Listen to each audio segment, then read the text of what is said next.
وقل للمؤمنات يغضضن من أبصارهن ويحفظن فروجهن ولا يبدين زينتهن إلا ما ظهر منها حلوا كالنور يسعى ليعمر دنياه وهو رقيق الطبع صبور. الإسلام سلام فينا يزرع فينا. الحمد للہ والصلاة والسلام علی رسول اللہ اما بعد. احباء الکرام، اکثر یہ سوال پوچھا جاتا ہے کہ کیا عورت کے ہاتھ بھی پردہ ہیں؟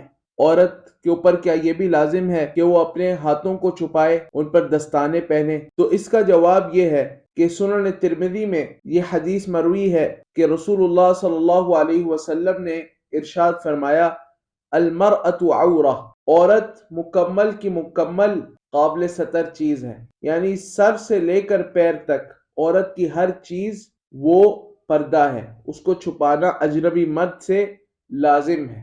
تو اس میں ہاتھ بھی آ جاتے ہیں، اور ایسی کوئی دلیل ہمارے پاس نہیں ہے کہ جس کی وجہ سے ہم ہاتھ کو اس حکم سے نکال سکیں، لہٰذا عورت کی ہتھیلیاں اور اس کے ہاتھ اس پر لازم ہے کہ وہ انہیں چھپائے۔ اہل علم نے اس بات کی وضاحت کی ہے کہ صحابیات رضوان اللہ علیہن اجمعین وہ جس طرح چہرے کو ڈھانپنے کے لیے نقاب کا استعمال کیا کرتی تھیں، یہ ان کا ایک عام معمول تھا، اسی طرح ہاتھوں کو ڈھانپنے کے لیے ان کا عام معمول یہ تھا کہ دستانوں کا استعمال کیا کرتی تھیں۔ اس کی طرف اشارہ صحیح بخاری اور صحیح مسلم کی اس حدیث میں ہے جس میں رسول اللہ صلی اللہ علیہ وسلم نے حالت احرام میں خواتین کو نقاب اور دستانے پہننے سے ممانعت ارشاد فرمائی ہے۔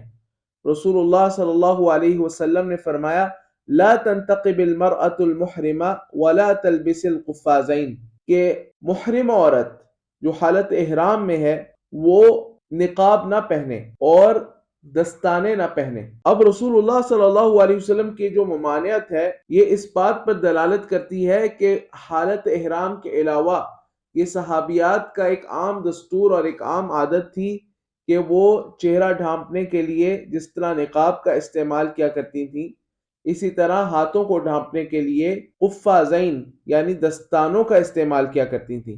معلوم یہ ہوا کہ مسلمان عورت پر واجب ہے کہ وہ اپنے پورے بدن کو چھپائے، حتیٰ کہ اپنی ہتھیلیوں کو بھی، چاہے وہ اس مقصد کے لیے دستانوں کا استعمال کرے یا اس کی چادر ہی اتنی بڑی ہو کہ جس میں اس کے ہاتھ چھپے رہیں۔ واللہ تعالی اعلم بالصواب، وبهذا القدر اکتفی، وباللہ تعالی التوفیق، وصلی اللہ وسلم علی نبینا محمد وعلی آلہ وصحبہ اجمعین۔